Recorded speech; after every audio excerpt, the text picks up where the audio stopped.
नमस्कार। एक और टिप्पणी के साथ मैं अतुल चौरसिया। अगर कोई पूछे कि लोकतंत्र विरोधी का चेहरा कैसा होता है तो आप आंख मूंद कर कह सकते हैं, ऐसा होता है। यह अकेला आदमी मौजूदा सत्ताधारी दल के लोकतंत्र और संविधान विरोध का सामूहिक प्रतिनिधित्व करता है। 2 दिनों के भीतर इसने देश की 2 लोकतांत्रिक संस्थाओं के ऊपर हमला किया है, पहले सुप्रीम कोर्ट के ऊपर। न्यूज एजेंसी ANI से बात करते हुए भारतीय जनता पार्टी के सांसद निशिकांत दुबे ने कहा, इस देश में जितने गृह युद्ध हो रहे हैं उसके जिम्मेवार केवल यहाँ के चीफ जस्टिस संजीव खन्ना साहब हैं। और उसके बाद चुनाव आयोग के ऊपर। आप चुनाव आयुक्त नहीं, मुस्लिम आयुक्त थे। झारखंड के संथाल परगना में बांग्लादेशी घुसपैठिया को वोटर सबसे ज्यादा आपके कार्यकाल में ही बनाया गया। अंग्रेजी में एक कहावत है, अ leopard can not change it's spot, यानी व्यक्ति का मूल चरित्र कभी नहीं बदलता, वह चाहे जितना भी छुपाने का प्रयास कर ले। यह बात निशिकांत दुबे ने अपनी पार्टी भाजपा और मौजूदा सरकार के बारे में नए सिरे से स्थापित की है। मुख्य न्यायाधीश संजीव खन्ना के बारे में कहना कि वो देश में सारे गृह युद्ध के जिम्मेदार हैं, या फिर पूर्व चुनाव आयुक्त को ये कहना कि मुस्लिम चुनाव आयुक्त थे, ये सब मोदी सरकार में एक पैटर्न का हिस्सा है, जिसका मकसद देश की सारी लोकतांत्रिक संस्थाओं को कमजोर करना, उसके ऊपर दबाव बनाना है। आपको याद होगा, पिछले ही हफ्ते भाजपा के कृपापात्र उपराष्ट्रपति जगदीप धनखड़ ने सुप्रीम कोर्ट के खिलाफ अनर्गल प्रलाप किया था। The judges who issued a mandamus virtually to the president and presented a scenario it will be law of the land have forgotten the power of the Constitution. Article 142 has become a nuclear missile against democratic forces, available to judiciary 24/7. इससे पहले पिछली मोदी सरकार में कानून मंत्री रहे किरण रिजिजू ने भी कुछ इसी तरह से सुप्रीम कोर्ट पर हमला किया था। उन्होंने कहा था, कुछ रिटायर्ड जज और एक्टिविस्ट एंटी इंडिया गैंग का हिस्सा बन चुके हैं। जजों की नियुक्ति करने वाला कोलिजियम सिस्टम अपारदर्शी और गैर जवाबदेह है। It is a few of the retired judges, few, maybe 3 or 4. Few of those activists, part of that anti-India gang. These people are trying to make Indian judiciary play a role of opposition party. ये हमले निरंतर और सुनियोजित तरीके से भाजपा और उससे जुड़े लोग कर रहे हैं। निशिकांत दुबे, दिनेश शर्मा, BL संतोष, जगदीप धनखड़, हिंसाग्रस्त इलाकों में नेतागिरी कर रहे पश्चिम बंगाल के गवर्नर आनंद बोस, या फिर जय श्री राम का नारा लगवा रहे RN रवि, ये सब मिलकर उसी आशंका को मजबूत कर रहे हैं जो 2024 के लोकसभा चुनाव से पहले उठी थी, संविधान और संवैधानिक संस्थाओं को खत्म करना। भाजपा के अध्यक्ष ने रस्मी रवायत के तौर पर दुबे और शर्मा के बयानों को उनका निजी बयान बताकर अपना और भाजपा का पल्ला झाड़ दिया है। भाजपा सांसद निशिकांत दुबे और दिनेश शर्मा का न्यायपालिका एवं देश के चीफ जस्टिस पर दिए गए बयान से भारतीय जनता पार्टी का कोई लेना देना नहीं है। यह इनका व्यक्तिगत बयान है, लेकिन भाजपा ऐसे बयानों से ना तो कोई इत्तेफाक रखती है और ना ही कभी ऐसे बयानों का समर्थन करती है। भाजपा इन बयानों को सिरे से खारिज करती है। अब हम आगे बढ़ते हैं। फिल्म निर्देशक अनुराग कश्यप के एक बयान पर ब्राह्मण समाज फिर से आहत हो गया है। शायद ही कोई ऐसा हफ्ता या पखवाड़ा बीतता हो जब देश का कोई तबका आहत न होता हो। पिछले पखवाड़े आहत होने की बारी राजपूतों की थी, इस बार ब्राह्मण आहत हैं, और इतने आहत कि ब्राह्मणों का स्वयंभू प्रवक्ता चुनौती दे रहा है। मैं एक ब्राह्मण तुम्हें खुला चैलेंज देता हूं, इस वीडियो के नीचे कमेंट करके मेरे गिनवाए हुए 21 नामों में से कोई एक नाम चुन के बता दो। तस्वीर भेजना मेरी जिम्मेदारी। और अगर गुर्दे में इतना दम नहीं है कि अपनी बोली हुई बातों पर अटल रह पाओ और एक नाम इस वीडियो के नीचे लिख पाओ, तो भाई साहब, एक बहुत बड़े आदमी ने कहा है कि रहने के लिए दुनिया में कई अच्छी जगहें हैं, लेकिन सबसे अच्छा यही है कि औकात में रहो। यह मसला लंबा और गंभीर है। उससे पहले ये भाई साहब कुछ कहना चाहते हैं, सुन लीजिए, काम आएगा। तो अतुल की टिप्पणी आपको पसंद आई? मुझे ही बहुत पसंद है, क्योंकि इससे हम तक सच्चाई भी पहुंच जाती है और हंसी मजाक भी हो जाता है। लेकिन आप जानते हैं, हंसी मजाक, व्यंग, कॉमेडी, ये सच्चाई आप तक पहुंचाने का एक जरिया है, क्योंकि इससे हमें एक अपने आसपास क्या हो रहा है वो भी पता चल जाता है और थोड़ा मन भी हल्का हो जाता है। इसके बजाय कि गुस्से से, चिल्लम चिल्ली से, लड़ाई झगड़े से ये बात आप तक पहुंचाए। लेकिन ये जो व्यंग है, जो कॉमेडी है, इसका आधार क्या है? जर्नलिज्म। और ये जर्नलिज्म जिस पर टिप्पणी और न्यूसेंस जैसे शो टिके हैं, वो हम कैसे आप तक लाते हैं? सरकारी एड्स के जरिए। आपने देखा होगा हर जगह सरकारी एड्स होते हैं, किसी ना किसी नेता का फोटो। ये मीडिया सरकारी एड्स जितने लेता है हम नहीं लेते, क्योंकि हम मानते हैं सच्चाई आप तक सरकारी एड्स के जरिए नहीं पहुंच सकती। हमारे जो जबरदस्त रिपोर्टर हैं, हमारी एक जबरदस्त टीम है, इनका चाहे ट्रैवल कॉस्ट हो, जब ये जाते हैं ऑन ग्राउंड रिपोर्टिंग करते हैं, इनकी सैलरी, इनके वेतन, खाना पीना खर्चा, ये सरकारी एड से नहीं चलता। हम सिर्फ आपसे पैसा लेके पब्लिक इंटरेस्ट जर्नलिज्म करते हैं, और जब तक ये सच्चाई और जर्नलिज्म रहेगा तब तक ही व्यंग और कॉमेडी रह सकती है, क्योंकि उसके बिना सच्चाई ही नहीं है जिस पर हम ये सब आधारित कर सकें। तो हम एक 99 रुपीज़ 99 रुपये वाला भी एक सब्सक्रिप्शन आप तक लेके आए हैं। उसका ये है QR कोड। आप अगर वो अफोर्ड कर सकते हैं, उससे शुरुआत कीजिए सब्सक्रिप्शन। अगर ज़्यादा अफोर्ड कर सकते हैं, लिंक में सब्सक्रिप्शन का पेज भी है, आप ज़्यादा भी दे सकते हैं। लेकिन पत्रकारिता को आप सरकारी एड्स के भरोसे मत छोड़िए, नहीं तो जो भी कॉमेडी है, व्यंग है, सच्चाई दिखाने के तरीके, ये सब मर जाएंगे। आप पर है ये। सब्सक्राइब कीजिए और वापस आपको अतुल के हवाले करता हूँ। टिप्पणी का मजा लीजिए। नमस्ते। इन्होंने जो कुछ कहा है उस पर अमल भी कीजिए। तो हम बात कर रहे थे अनुराग कश्यप की। दरअसल इस पूरी समस्या की जड़ यही चुनौती वाला अहंकार है जो तथाकथित सवर्ण जातियों में कूट कूट कर भरा हुआ है। लोग जाति को अपने दैनंदिन जीवन में कदम कदम पर प्रैक्टिस करते हैं, लेकिन उसके नकारात्मक पक्ष को स्वीकारने के लिए तैयार नहीं हैं। चलिए हम पूरी बात जान लेते हैं। अनुराग कश्यप फूले नाम की फिल्म की रिलीज पर सेंसर बोर्ड द्वारा अटकाए जा रहे रोड़े से नाराज थे।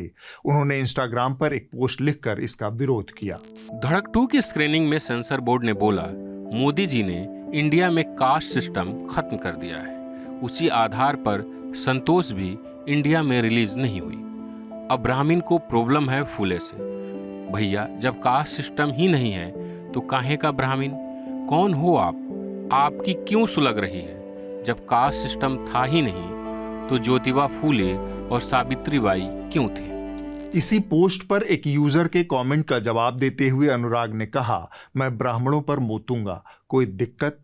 इसके बाद अनुराग कश्यप ने माफी भी मांग ली, लेकिन तब तक उन लोगों को दिक्कत हो चुकी थी जिनके लिए यह टिप्पणी की गई थी।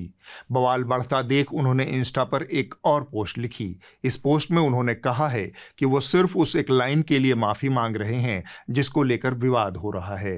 अनुराग ने यह भी कहा कि सोशल मीडिया पर उनकी पोस्ट की वजह से उनके परिवार और उनके साथ काम करने वालों को रेप और मौत की धमकियां दी जा रही हैं।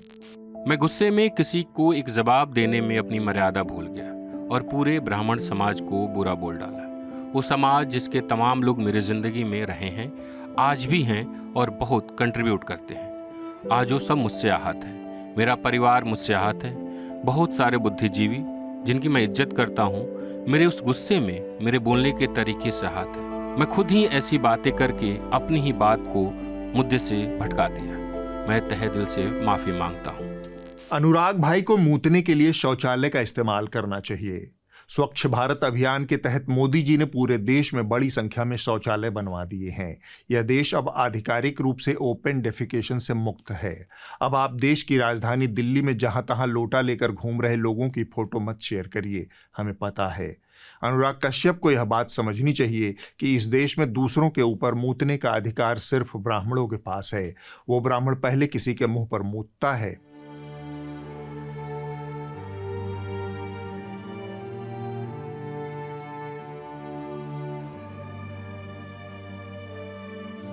उसके बाद पूरे देश के ब्राह्मण मिलकर उस गरीब ब्राह्मण के लिए चंदा इकट्ठा करते हैं ताकि भविष्य में उसके दोबारा मूतने का अधिकार सुरक्षित रहे। ब्राह्मण संगठन एक तरफ प्रवेश शुक्ला का घर दोबारा बनाने के लिए चंदा जुटा रहे हैं, तो दूसरी तरफ कानूनी लड़ाई लड़ने का भी फैसला लिया गया है। दरअसल अनुराग कश्यप ने इस देश की दुखती रग पर हाथ रख दिया है। यह मुट्ठी भर लोगों द्वारा हजारों साल से संगठित शोषण का हथियार बनाकर इस्तेमाल किए जा रहे जातिवाद का मसला है। इस देश में फिल्मों को प्रमाण पत्र देने वाला सेंसर बोर्ड दिवालिया हो चुका है। उसकी सोच एकदम उल्टी दिशा में जा रही है। जो लोग जातिवाद को आगे बढ़ा रहे हैं, उसे खाद पानी दे रहे हैं, उसे प्रैक्टिस कर रहे हैं, वो लोग सेंसर बोर्ड को कतई जातिवादी नजर नहीं आते। और जो लोग उस पाखंड का पर्दाफाश कर रहे हैं, वो सेंसर बोर्ड को जातिवादी दिखते हैं। सेंसर बोर्ड ने फूले फिल्म के निर्माताओं से जाति सूचक शब्द हटाने को कहा। ब्राह्मण समाज की आपत्ति के कारण रिलीज टाली गई। प्रतीक गांधी और पत्रलेखा की फिल्म फूले को 11 अप्रैल को रिलीज करने से रोक दिया गया, क्योंकि ब्राह्मण समाज संगठनों ने आरोप लगाया था कि फिल्म में उनके समुदाय को नकारात्मक रूप में दिखाया गया है। अब ये फिल्म 25 अप्रैल को रिलीज होगी। यह तेजी से पनप रहे एक पाखंडी समाज की तस्वीर है। दक्षिणपंथी नेता ज्योतिबा फूले के सामने सिर झुकाते हैं, उनकी मूर्ति पर माला चढ़ाते हैं, मगर ज्यों ही फूले के तर्क उनके पाखंड का खंडन करने आते हैं, ये नेता या तो पीछे हट जाते हैं या फिर चुप्पी साध लेते हैं। यही पाखंडी ब्राह्मणवाद के समर्थक लोग इन दिनों एक सुर में चीखते हुए मिल जाएंगे कि इससे समाज बंटता है। इंडिया टीवी वाली मोहतरमा को देखिए। मैं पहले भी कह चुकी हूँ, फिर कह देती हूँ, बहुत आसान है ब्राह्मणों को गाली देना, क्योंकि किसी भी एक्ट के तहत मामला दर्ज नहीं होगा। बहुत आसान है जाति भेद पैदा कर देना, क्योंकि जोड़ने में सामर्थ्य लगता है, तोड़ने में नहीं। खबरिया चैनलों के हुड़क चिल्लुओं की अपनी अलग समस्या है, इन्हें सुना जाए। दरअसल उन्होंने ब्राह्मणों पर पेशाब करने को लेकर कुछ पोस्ट किया था, बहुत ही बेशर्म, भद्दा, आपत्तिजनक, अभद्र उनका पोस्ट था। इस आदमी के शो से ज्यादा बेशर्म, भद्दा, आपत्तिजनक और अभद्र कुछ हो सकता है क्या? खैर, इसके ऊपर हम ज्यादा समय बर्बाद नहीं करेंगे। देश के सेंसर बोर्ड से न्यूनतम हम वर्ण निरपेक्ष होने की उम्मीद तो करते ही हैं, लेकिन यह शर्म निरपेक्ष हो गया है। धर्म निरपेक्ष होने की तो आप उम्मीद भी मत कीजिए। जाति विरोधी और क्रांतिकारी समाज सुधारक ज्योतिबा फूले और सावित्री भाई फूले के जीवन पर बनी इस फिल्म के रिलीज में हो रही देरी सेंसर बोर्ड का जातिवादी चेहरा उजागर करता है।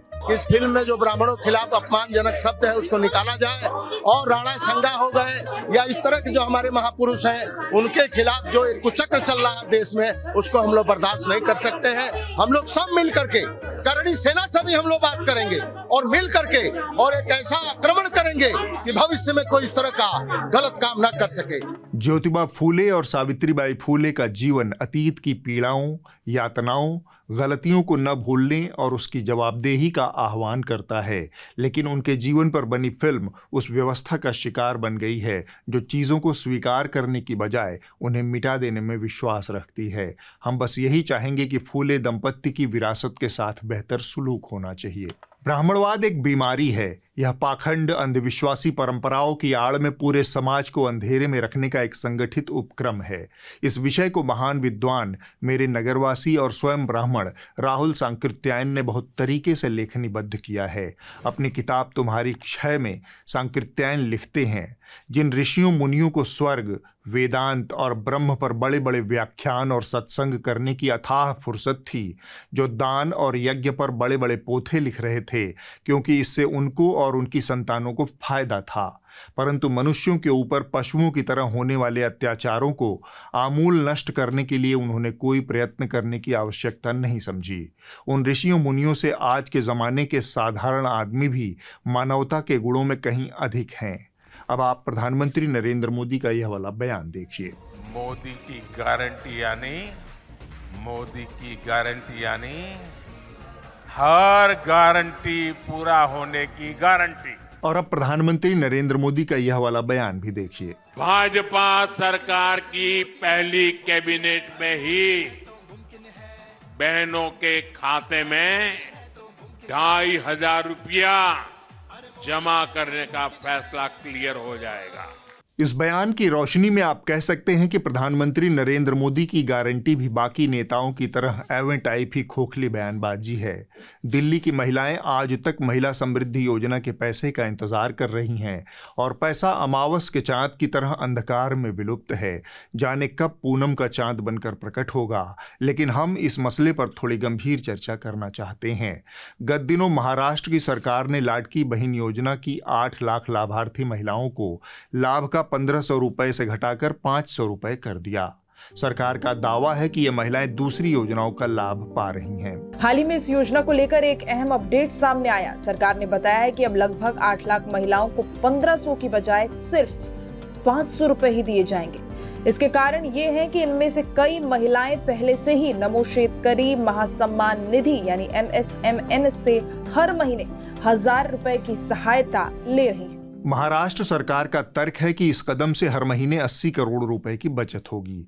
कुछ ही महीने पहले महाराष्ट्र सरकार ने करीब 11 लाख लाडकी बहनों को योजना के मानकों पर खरा नहीं उतरने के कारण इस योजना से बाहर कर दिया था।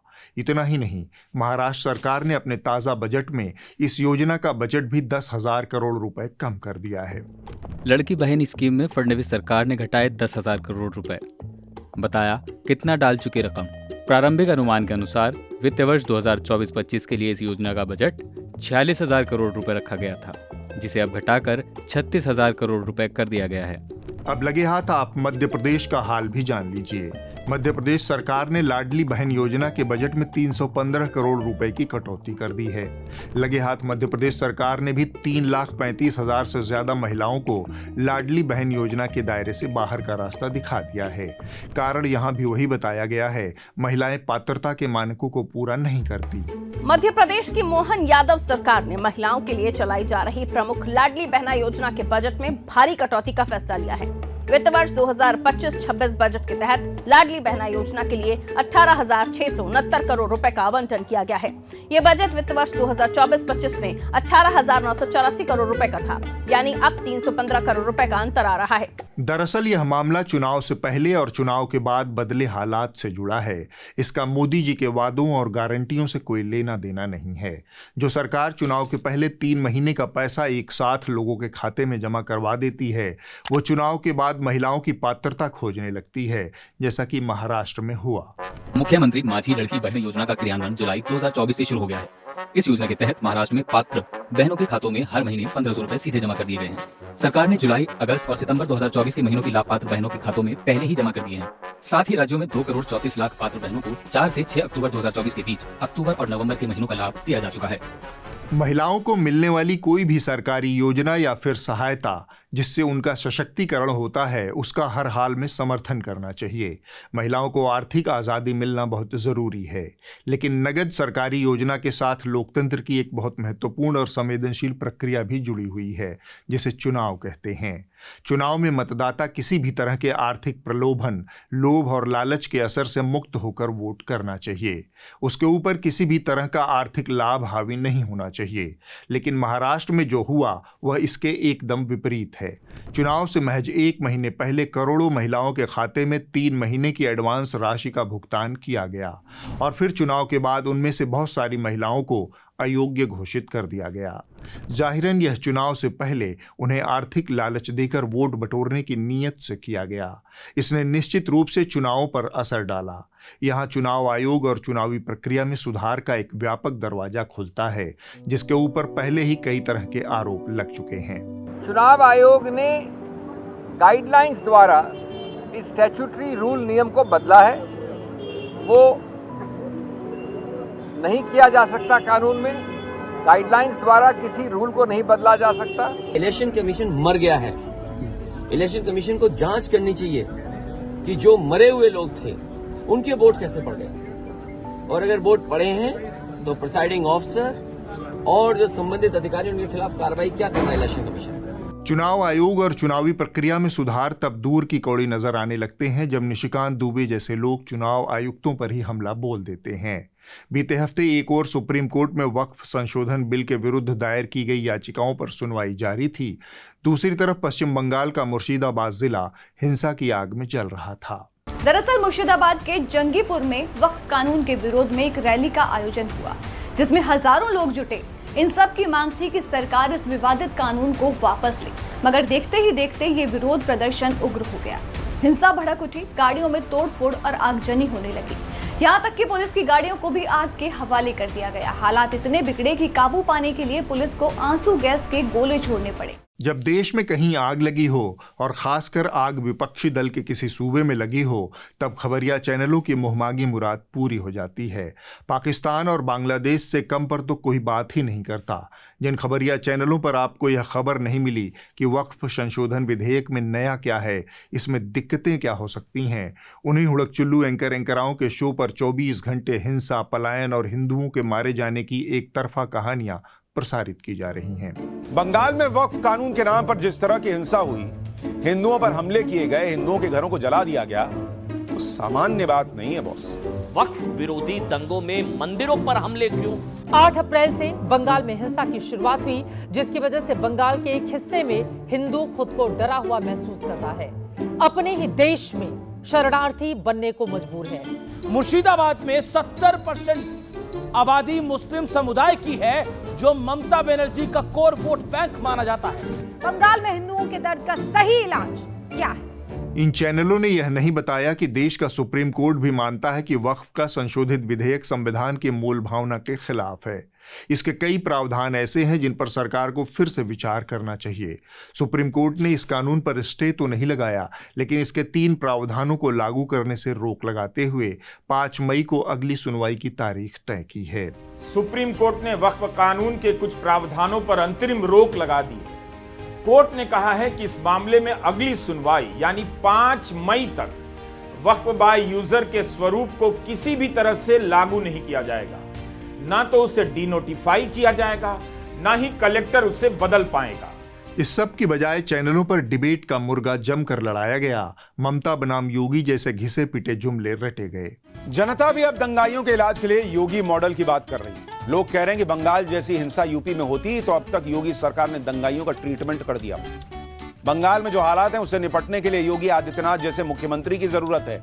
अब बंगाल में योगी वाले इलाज की मांग उठने लगी है, बल्कि इलाज ही नहीं, बंगाल के हिंदू बंगाल में सीएम योगी को चाहते हैं। दर्शकों, सीधा सवाल है, बुरा लगे कड़वा सच है, आपसे बंगाल नहीं संभल रहा है दीदी। बुरा लगे कड़वा सच है, आपसे बंगाल नहीं संभल रहा है दीदी। इन चैनलों ने बंगाल की हिंसा में घी डालने का काम किया। चैनलों पर हिंदुओं को टारगेट और हिंदुओं का पलायन जैसी जुमलेबाजी की गई। इनके मुताबिक उस हिंसा में सिर्फ हिंदू मारे गए, जबकि रिपोर्ट्स के अनुसार 2 हिंदू और 1 मुसलमान की जान गई। मुर्शिदाबाद की हिंसा ममता बनर्जी सरकार की असफलता भी है, इसमें कोई शक नहीं। जब वक्फ बिल को लेकर लोगों में गुस्सा था, ऐसे मौके पर ममता बनर्जी लोगों की भावनाओं को काबू में रखने की बजाय एक तरह से उनके घावों को कुरेदने का काम कर रही थी। उन्होंने इस मामले को दबाने की कोशिश नहीं की। और माइनॉरिटी लोगों को हम एक बात कहते हैं, देखिए आप लोगों को दिल में दुख हुआ है वो आपका प्रॉपर्टी के लेके, आप भरोसा रखिए बंगाल में ऐसा कुछ नहीं होगा जिसमें कोई डिवाइड एंड रूल होगा। प्लीज रिमेंबर व्हेन दीदी इज हियर, दीदी will protect you and your property. यही बात बंगाल के पुलिस और प्रशासन के बारे में भी कही जा सकती है। उसने किसी भी तरह का एहतियाती उपाय नहीं किया। जब पहले से ही लोग गुस्से में थे, तब जुमे की नमाज को लेकर सुरक्षा बंदोबस्त नहीं किया गया। यह खुफिया विभाग की भी असफलता है। उसे इतने बड़े पैमाने पर हिंसा की भनक तक नहीं लगी। एक चिंता की बात यह भी है कि लोगों की शिकायत अगर सरकार के किसी बिल से थी, तो फिर उन्होंने हिंदू बाप और बेटे की हत्या क्यों की? जाहिर है मुस्लिम समाज के भीतर कट्टरपंथी और वहाबी तत्वों से भी कड़ाई से निपटने की जरूरत है। एक तरफ इस तरह से लोगों की भावनाएं भड़की हुई हैं, तब आग में रोटी सेकने के लिए उत्तर प्रदेश के मुख्यमंत्री योगी आदित्यनाथ भी कूद पड़े। आप देख रहे होंगे बंगाल जल रहा, वहां की मुख्यमंत्री चुप है, दंगाइयों को शांति दूत कहती है। अरे लातों के भूत बातों से कहां मानने वाले हैं? अरे लातों के भूत बातों से कहां मानने वाले हैं? इनकी बात सुनकर लगता है कि इनके सूबे उत्तर प्रदेश में राम राज्य आ चुका है। आगरा जिले के एतमादपुर इलाके में गुरुवार की शाम यह खबर आई। एक दलित दूल्हे और उसकी बारात पर ऊंची जाति के लोगों ने इसलिए हमला कर दिया क्योंकि वह घोड़ी पर चढ़कर बारात निकाल रहा था। उत्तर प्रदेश के आगरा जिले में एक शादी की खुशियां उस वक्त मातम में बदल गई जब एक दलित दूल्हे की बारात पर हमला हुआ। दुल्हन की मां अनीता का आरोप है कि गांव के क्षत्रिय समाज के 15-20 लोग डंडे, तलवार और फरसा लेकर आए। उन्होंने दूल्हे को घोड़ी से खींचकर नीचे उतारा, उसकी पिटाई की और उसकी सोने की चेन तोड़ दी। उत्तर प्रदेश के रामराज्य की एक और दुर्लभ कहानी सुनिए। यह कासगंज एटा जिले की घटना है। 10 अप्रैल को एक लड़की अपने मंगेतर के साथ नहर के पास बैठी थी। करीब 10 आवारा युवकों के झुंड ने उन्हें पकड़ लिया। 3 लड़कों ने लड़की के साथ बलात्कार किया। बाकियों ने उसकी सोने की बालियां और 15,000 रुपए छीन लिए। बलात्कार करने वालों में एक आरोपी का नाम अखिलेश प्रताप सिंह है, जो भाजपा का स्थानीय नेता है। इस मामले में पुलिस ने कार्रवाई करते हुए 8 आरोपियों को गिरफ्तार किया, जिनमें से एक स्थानीय बीजेपी नेता अखिलेश प्रताप सिंह उर्फ गब्बर भी शामिल है। तो इस तरह के रामराज्य में बैठकर योगी जी बंगाल में रामराज्य लाने की चुनौती दे रहे हैं। खबरिया चैनल जब किसी जांच एजेंसी की तरह बिना तथ्य अपना अनुमान ठेल रहे थे, तब एबीपी न्यूज पर चित्रा त्रिपाठी बंगाल में हिंदू मुसलमान के वोटिंग पैटर्न का विश्लेषण कर रही थीं। अभी पिछले साल यानी 2024 में बीजेपी को 49% हिंदू वोट मिले, टीएमसी को 37%। इस चुनाव में टीएमसी को 73% मुसलमानों के वोट मिले, बीजेपी को 7%। अब सामने 2026 का विधानसभा चुनाव है। ममता बनर्जी अपने कोर वोट बैंक को मजबूत रखना चाहती हैं, क्योंकि उनको इस वोट बैंक की चुनौती बीजेपी से नहीं, कांग्रेस और लेफ्ट पार्टियों से है।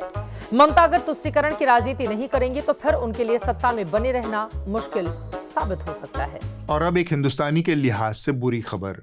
गए हफ्ते जारी नोमैड कैपिटलिस्ट पासपोर्ट इंडेक्स 2025 के अनुसार दुनिया के सबसे शक्तिशाली पासपोर्ट की सूची में भारत पिछले साल के 147वें स्थान से गिरकर 148वें स्थान पर आ गया है। इमिग्रेशन और टैक्स संस्था नोमैड कैपिटलिस्ट यह सूचकांक हर साल प्रकाशित करता है। पासपोर्ट सूचकांक से देशों की ताकत का अंदाजा मिलता है। यह 5 मानकों के आधार पर अपनी सूची बनाता है। इसमें वीजा फ्री यात्रा, टैक्सेशन, वैश्विक नजरिया, दोहरी नागरिकता और व्यक्तिगत स्वतंत्रता शामिल है। इस मुद्दे पर ज्यादा बात करने का कोई मतलब नहीं है। अब आप इस हफ्ते की रिपोर्ट देख लीजिए। जो कही जा रही थी बातें कि अंदर में भी सोशल डिस्टेंसिंग। इस हफ्ते की रिपोर्ट भिलाई टाइम्स से है। यह रिपोर्ट दुर्ग नगर निगम की पोल खोलता है। आज शहरों की हवा बुरी तरह से प्रदूषित हो चुकी है। दुर्ग का नगर निगम कचरे को आग लगाकर इस बर्बाद हवा को और बर्बाद कर रहा है। ये दुर्ग शहर के बघेरा और पुलगांव के बीच में ठीक बाईपास, शुभम बाईपास भी दिखाओ। ये बाईपास के किनारे की तस्वीर है, और जो बाईपास से गुजरता है उन्हें मालूम है इसका दर्द क्या होता है। पिछले 1 महीने से मैं गमछा लगाकर ये रिपोर्टिंग इसलिए कर रहा हूँ क्योंकि इतना धुआं निकल रहा है इस जगह पे, आप यकीन नहीं करेंगे कि इस जगह पर 2 मिनट भी खड़ा होना मुश्किल है।